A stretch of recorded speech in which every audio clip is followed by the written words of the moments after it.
He literally sounds like someone who is broken out of the insane asylum. Like, he just be all over the place. Like, get him some ADHD medicine, if nothing else, because I don't know where he's ever going to go. It is time for Republicans to start calling him out and start questioning his mental acuity and whether or not he is equipped to serve mentally. Es sorprendentemente fácil sacar de quicio a Donald Trump. Vivir en su cabeza sin pagar renta parece un talento reservado para unos pocos. Sin duda, la congresista Jasmine Crockett, mis amigos, es la que lo domina a la perfección. Hablamos de una de las mujeres congresistas, una de las voces más firmes, más contundentes a la hora de denunciar la corrupción, a la hora de denunciar crímenes, incluso los escándalos de salud que rodean a Trump. Los mismos que los grandes medios de comunicación se niegan a cubrir. Pero bueno, Jasmine Crockett está decidida a que eso cambie, cueste lo que cueste, incluso si el canal de propaganda Fox News tuvo que hablar de lo que dijo Jasmine Crockett. Sean bienvenidos a Políticamente en Desacuerdo, señores. Hoy veremos cómo Fox se ha visto obligado a exponer el escándalo de salud de Trump, mientras, pues, Jasmine Crockett lo hace público. Así que los invito a que se queden hasta el final de este video porque también veremos cómo es que Elon Musk se ha rebelado contra los republicanos y critica duramente este proyecto de ley. Amigos, antes de mostrarles cómo Fox se retuerce por lo que dijo Jasmine Crockett, empecemos con este momento clave. Let's say you were elected to ranking member and the Democrats take the House and you become chair of that committee. Would you pursue impeachment? I would absolutely at least do an inquiry. Absolutely. I mean, I think that there's more than enough to inquire about. You know, we know, well, we don't know. We still don't even know. I brought up Elon Musk a little bit earlier. We don't understand what all they were doing, what kind of deals were even made for Elon to be given this amount of privilege. The firing of the inspectors generals, you know, he went in, next thing you know, inspector generals that were investigating Elon, they're getting fired. And then the pressure that he's put on various organizations. We saw that the merger with Verizon was able to take place only once they said no diversity, equity, or inclusion. We know that they have put a ridiculous amount of pressure and seemingly are trying to pull back resources from the likes of Harvard because Harvard decided that they were going to push back against this illegality. We know that he's shaken down so many of these law firms for free legal fees because he's going to need them, because the one thing that we know is that he likes to violate the law, whether it's criminal or civil. So these things need to be fleshed out, and we need to fully understand. And in fact, that's the Trump stuff. And the reason I bring up the Trump stuff is because there is one committee in the Congress that has the authority to actually do oversight over the president. It's the Oversight Committee. It is the only one that has that ability. And so I think that we need to make sure that we do it. I think that no matter what happens, history needs to know the truth. Two last questions here. You said recently it's time for Republicans to start talking more about President Trump's mental acuity. And obviously they did that when President Biden was in office. Why do you think that they should do that now? Well, listen, and I'll tell you, I mean, I'll go down defending Joe. I can't tell you that I've ever had an incident where I questioned Joe Biden's mental acuity, and definitely had no questions about the people that he surrounded himself with, that's for sure. Yeah. Now, when you are at a West Point graduation and you spend time talking about trophy wives, when you spend time talking about how you've been investigated to the likes of a Al Capone, when you like spend your time like literally in a very serious solemn moment that should be one of solemnness, but also of celebration for people that have decided that they are going to commit themselves, and some of them may even end up losing their lives in service of our freedoms in this country. And this is what you decide to do while wearing a MAGA hat. Like, I don't know how you can look at that. I don't know how you can look at, and maybe he's just illiterate, because, you know, there also was the issue with him reading a teleprompter recently, and he could not say the words that were on the teleprompter as it relates to crypto. So I'm like, I just think that we really, really, really need to wonder. This is the guy that would go off about sharks and whales and windmills and all the things. I mean, seriously, if it was me as just a member of Congress, I wouldn't be anywhere near being a U.S. representative. So how he's become the president of the United States is still beyond me, and how he continues to operate in this very ridiculous fashion. I mean, all you got to do is read the script, sir. Just read. And I know that stuff isn't on the script, right? And he can't even. Lo que dice Jasmine Crockett no tiene desperdicio. Está viendo lo que muchos aún no se atreven a decir con voz alta, y es que Donald Trump está en decadencia. Se le nota más errático, más desconectado de la realidad. Y señores, cada día sus intervenciones, ya sea hablando o hasta escribiendo en redes sociales, son más incoherentes. Aunque los medios tradicionales suelen mirar hacia otro lado cuando se trata de Trump, ya incluso ellos mismos están comenzando a prestar atención. Y señores, Fox News es uno de ellos. Aunque claro, en lugar de enfocarse de los hechos, prefieren reaccionar a lo que dijo Jasmine Crockett, ¿no? Pero lo que comentaron al final, amigos, de ese fragmento, les va a sacar una sonrisa. Y más que probable, no lo olviden. Escuchemos. Welcome back to Sunday Night in America. Republicans were in the wilderness after President Obama won, and so-called experts shared free advice, which was worth exactly what we paid for it. And now Democrats are in the slough of defeat. If Jasmine Crockett is a thought leader of the party, Democrats will stay in the wilderness longer than Moses did.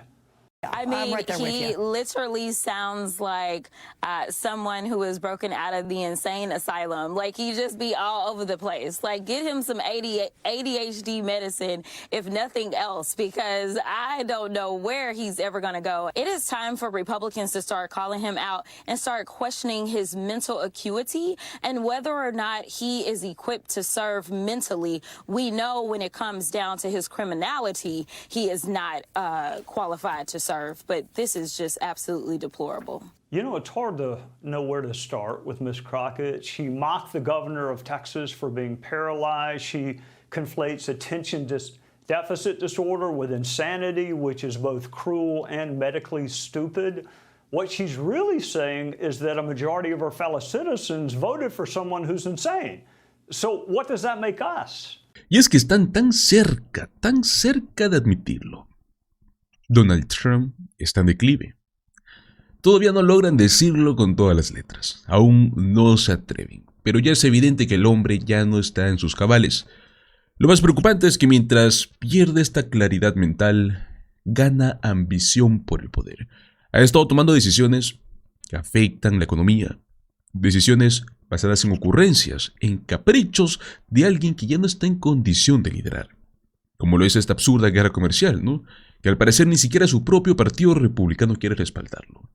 Estamos hablando de alguien inestable, alguien que no puede seguir manejando los hilos del gobierno, y por eso es tan importante lo que Jasmine Crockett ha estado señalando con claridad, sin miedo y denunciando tanto el estado mental como lo que sería este hermoso proyecto de ley, ¿no? El cual intentó presumir y bueno, ella desamor por completo. Escuchemos. You spent the week hearing from constituents. What kind of questions do they have about this? This is the first time you've talked to them, Yeah. I presume, since it's passed. Yeah. You know, I think that it's always important that we go home and we talk to the people that are going to be impacted and find out what it is that they know and find out what it is that concerns them the most. The number one question I had is, do people understand why this bill is bad and why there is nothing beautiful in it? And I can tell you that Texas 30, God bless them, because they listen to real news and they absolutely understand that these cuts are devastating and there is no good reason for the cuts. So that's number one. Number two, you know, I think that the Republican Party has tried to run away from Elon Musk for sure. but Elon Musk still looms. And so there were definitely still questions about the things that Doge did, because honestly, now we're talking about cuts to SNAP, now we're talking about cuts to Medicaid. And so people are trying to kind of figure out, well, was this Doge? What's happening? What is Doge doing? And so I had to actually go through and explain that Doge really was supposed to be advisory. That is all it ever was supposed to do. I had to go ahead and reassert that it is Congress that has the power of the purse, and that Congress should have been listening to recommendations and then making a final decision. But ultimately, Doge was going in and doing all kinds of random stuff, things that we still don't know the full extent of what it is that they've done. Without Congress at all. Without Congress. And your constituents were asking about this, asking about Doge. They were asking about Elon, Yeah. which Elon is synonymous for Doge. Sure. And then, they were concerned about their Social Security. So they said, are the Social Security cuts in this as well? And I said, no. But I did explain to them that they are trying to choke off resources in a lot of different ways. So while it may not be on the balance sheet, when you start to shut down Social Security offices, when you start to get rid of the personnel, you end up in this bottleneck where people cannot access the resources that they need. And so this is a better way of saying, oh, this is just inefficient government, instead of saying that we directly targeted Social Security. It's a more indirect targeting that they are doing on things such as Social Security, as well as Veterans Affairs. The Republican spending bill also, it increases property tax deductions, which is helpful to Texas. It also eliminates taxes from tips and overtime. That's a benefit for your constituents as well, isn't it? Yeah, you can say that. Not really. I mean, here's the reality. There are so many of our workers that work on tips that literally are not making ends meet to the extent that they even are required to pay a hefty portion as it relates to income taxes in the first place. That's number one. Number two, if you were talking about an impact that was somewhat proportional, then yeah, maybe I would agree with you. But if you're going to get rid of tax on tips, a lot of people that work on tips don't necessarily even have health care, right? And so now it's like, well, you know what? I do need those extra dollars that I'm going to have in my pocket, because guess what? The cost of my health care is going up. Guess what? The cost of all the goods around me are going up because of the horrible, or some would say horrific, tariff policies that have been implemented. Like, it's not really giving you anything, because we're taking more away from you than we're giving you. So it's just a gimmick so that hopefully they can build upon a group of people that is beyond just the billionaires. They need to bring somebody else in to believe that this bill is going to help them as well. What do you expect the bill to look like, though, when it leaves the Senate? Do you think it'll resemble what the House passed? No, I don't.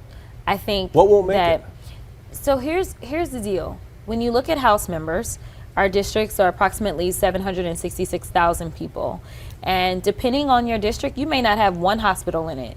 But when you start talking about, say, the Senate side, especially some of our senators that are coming from these big, very rural states, they understand a lot better than somebody who say, I'm going to vote this way because I don't want to be on Trump's bad side, versus that senator who says, you know what, this means we're going to have less hospitals. I'm going to have X amount of hospitals in my state that are going to shut down because of a lack of resources. Or it's the senators that understand that more people in rural America use SNAP benefits than urban America. And they're saying, listen, these people aren't going to be able to eat. But more importantly, because I'm from this big rural state, my farmers, they're not going to be able to survive either. Because just because you remove $330 billion from the ecosystem, which is the amount that they pulled out for SNAP, it doesn't mean that that money comes back in. So if you're that farmer that is trying to anticipate and plant, you know what? Now there's going to be this money that's out. It doesn't just reappear because we removed it from the federal government. So now you're talking about the farmers that are going to struggle. So I think that the senators, because their constituency is an entire state and they have to deal with all the issues, I know that the Senate is going to give us something different. Now, Y es que, señores, estoy más que convencido de que si existieran más demócratas como ella, más personas así, tendríamos muchos menos problemas en el país. Pues bueno, amigos, como les mencioné, pasemos a hablar del siguiente tema, y es que cuando hasta Elon Musk te dice que tu proyecto es una abominación, yo creo que tal vez es hora de preguntarte, ¿no?, si metiste la pata. o si ya no le sirves a sus intereses. Tal y como lo escuchan, Elon Musk, el multimillonario de los cohetes, de los autos eléctricos y de los tweets caóticos, no solo ha salido supuestamente de este departamento de eficiencia gubernamental, sino que acaba de darle la espalda a Trump. Y ojo, no fue cualquier crítica, fue un golpe directo al corazón del plan económico republicano más importante del año. ¿Qué es lo que pasó con este bromance político? ¿Será que Elon Musk ahora es un traidor? ¿O es que Trump simplemente perdió el control? Veamos esta noticia. We begin with what has become a fast-moving nightmare for the Republican Party, President Trump, and their signature economic agenda. Remember, Elon Musk is many things, but in politics, he is Donald Trump's biggest donor, a recent employee, an ally, if you want to put it that way. And he is now an ally turned foe on the signature issue in what is billed as the key biggest piece of legislation that Trump and the Republicans want to pass this year. And the attacks have come fast and vicious. It is quite a twist that upends what had already been a very unusual, seemingly transactional alliance between the reality show president, who has often been flexible about who he works with and takes on people who've been critical of him as long as they say the right stuff now, and the world's richest man. So here's what's happening. Elon Musk is going after the president's policy priority right after they held their supposedly warm goodbye party, exit interview, whatever it's called in this Trump White House. It wasn't cake, but we've all been to events where employees are leaving and you say bye. This was a little different. Musk is clearly on a tear. And as we try to do around here, we're going to show you what's happening in the evidence. This one is really something, and you can decide or analyze why he's doing this. Is this because he really opposes what he calls a terrible bill? Is it a mix of that and his clear anger at how he was treated in Washington, which he said publicly? Is it a way to get back at Donald Trump? A bromance turned a bro-off that we all have to live through on the consequences? And before we say this is too petty, too reality show, too much billionaires tweeting into the night, it may also be, according to some Trump critics, an important positive because the opposition sees Elon Musk, for whatever reasons, as joining them against the budget. Now, here's the quote. I'm sorry. I just can't stand it anymore. This massive, outrageous, pork-filled congressional spending bill is, Musk says, a disgusting abomination. And then he goes further. This is him saying directly to Trump and the Republicans supporting him that he's out. Shame on those who voted for it. You know you did wrong. You know it. Elon Musk, ever imperious, chewing everybody out. Maybe he's angry as well that they're not listening to him despite all the money he's donated. Democrats put up a poster of this exact critique as the speaker was talking to the press. Democratic and Republican leadership know that Elon Musk, however unpopular he proved to be, however toxic Tesla has become during the MAGA era, Elon Musk is a big deal. You don't really, in this current environment, ignore him completely. And so Musk's attack, his, quote, MAGA disloyalty, is upending everything today. Something I didn't think was imaginable. I agree with Elon Musk. Even Elon Musk, who's been part of the whole process and as Trump's buddy says the bill is bad, you can imagine how bad this bill is. My hope is that as he has an opportunity to further assess what this bill actually does, that he'll come to a different conclusion. With all due respect, my friend Elon is terribly wrong about the one big beautiful bill. We had a long conversation yesterday. For him to come out and pan the whole bill is to me just very disappointing, very surprising. You are looking at the most powerful people in Congress, the Senate leader, the Speaker of the House on the Republican side, and Democrats, all for different reasons, feeling they have to respond. And so the sheer legislative politics of this are actually pretty interesting. Whatever one thinks about Elon Musk, how he started, how he ended, how protests and civil disobedience and people going to Tesla stores and outlets, all of that built up to pushing Musk out, a kind of a victory for the resistance, if you will. But that doesn't mean that he's irrelevant. In fact, now he is in that pretty familiar Washington tradition of someone who tried to play on the inside, but is powerful enough, in his case, rich enough, to still do a lot of what they want on the outside. And in that sense, Donald Trump and the Republicans may have misplayed their hand. They are worried about Musk. They know his following. Remember, they still operate day in and day out on a social media platform that he controls. They can't just quit X. At least we're not seeing that happen because it has become a kind of a boosted truth social. So this is one of those stories that is really the way we live now in politics. And as for those Republicans trying to do the good cop thing and say, well, Elon Musk, who they've dealt with the last several months, there's been all kinds of reporting about how frustrating and fact-free they have found him. But some of them trying to do the good cop thing and saying, Elon, just read the bill, get more familiar with it. Maybe you'll like it. That's not how this works. That's not how this works. Musk now threatening some of those same Republicans who are supporting the Trump bill. In November next year, we fire all politicians who betrayed the American people. Again, like Trump, he may get a lot out of his bluster and words, but he does have the money to fund those efforts if he chooses. The man who funded so many efforts against Trump's foes may be turning to fund efforts against Trump's allies in the Republican Party, if he's to be believed. Wall Street Journal reported Trump himself wondered how much of this might have fooled him. If the so-called Doge cuts didn't save money, was it all, quote, BS? Now, Trump hasn't publicly gone on the attack on this one much, and that may be a shrewd choice. But the reporting suggests that he looks at Musk as kind of a sometime brilliant man-child, half genius, half boy.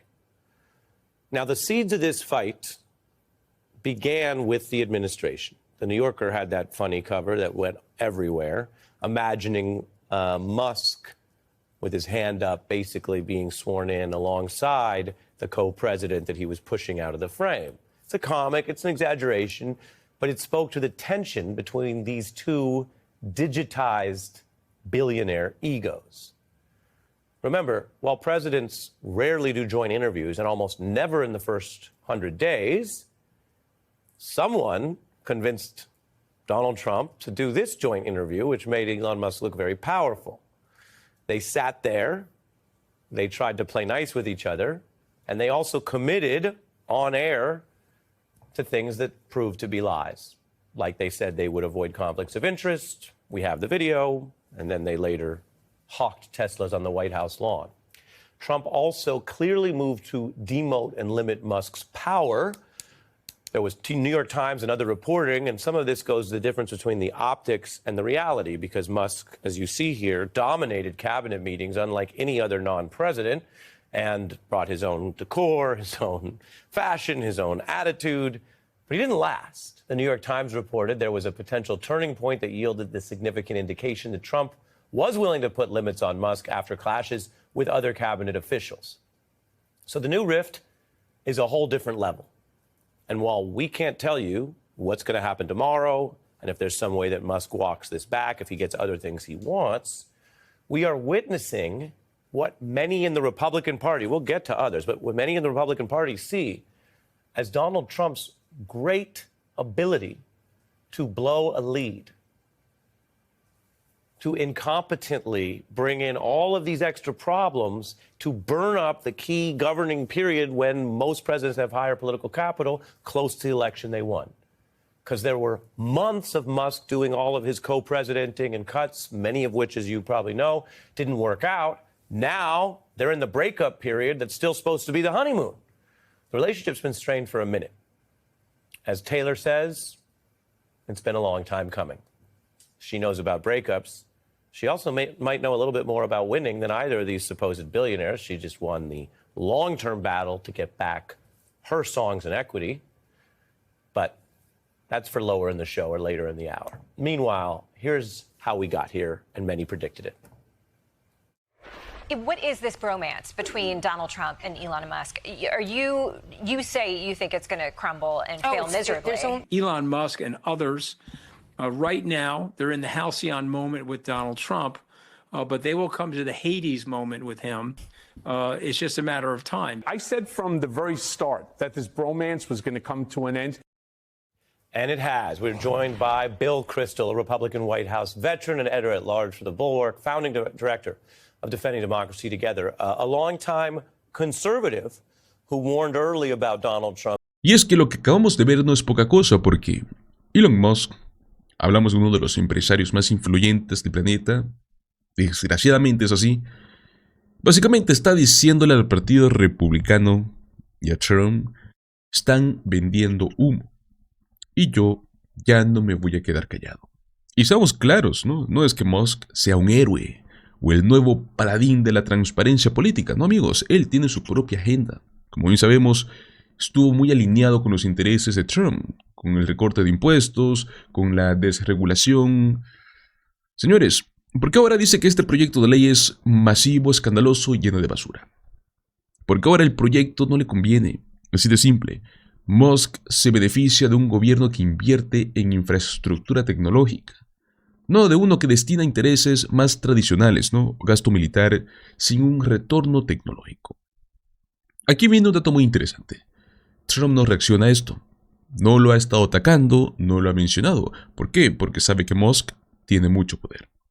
Hablamos del hombre que controla plataformas digitales, que tiene la influencia financiera, y lo más importante, que puede cambiar la opinión de millones con unos cuantos tweets. Ahora sé que alguien dirá, bueno, es que Musk, que lo critique un mal proyecto, eso es lo que debe hacer él con conciencia, ¿no? Pero amigos, no nos engañemos. Elon Musk no se volvió altruista de la noche a la mañana. Hablamos de que esta ruptura no es ideológica, es estratégica. Cuando no le conviene estar con Trump, recordemos, es cuando él le da la espalda. Cuando le convenía, ahí estaba, codeándose en la Casa Blanca, vendiendo Teslas en el jardín presidencial. Y ahora que cortaron este protagonismo, se lanza con todo. Entonces, ¿será que Trump subestimó el ego y la influencia de Musk? ¿O Musk simplemente está devolviendo el golpe porque ya no lo quieren invitar a la fiesta? Desde mi punto de vista, este quiebre refleja algo mucho más grave. Lo volátil y lo superficial que pueden ser estas alianzas políticas, ¿no? Cuando se basan en intereses personales. Donald Trump no perdió un aliado ideológico, perdió prácticamente un influencer con miles de millones y ceros filtros. Ojo, no es un drama entre dos egos gigantes, porque las decisiones que salen de ahí afectan leyes, afectan presupuestos, afectan la vida de millones de personas. Si estos son los que están moviendo los hilos del poder, yo creo que tenemos un problema mucho más serio que una simple ruptura de romance. Pero bueno amigos, ¿qué opinan ustedes? ¿Creen que Elon Musk hizo bien en romper con Trump? ¿O será que simplemente están actuando por conveniencia? Los invito a que me dejen sus opiniones en la caja de comentarios. Muchísimas gracias por acompañarme hasta el final de este video. Recuerda, como siempre, dale like, compártelo con tus amigos y suscríbete a nuestro canal Políticamente en Desacuerdo. Nos vemos en el próximo video. Hasta luego.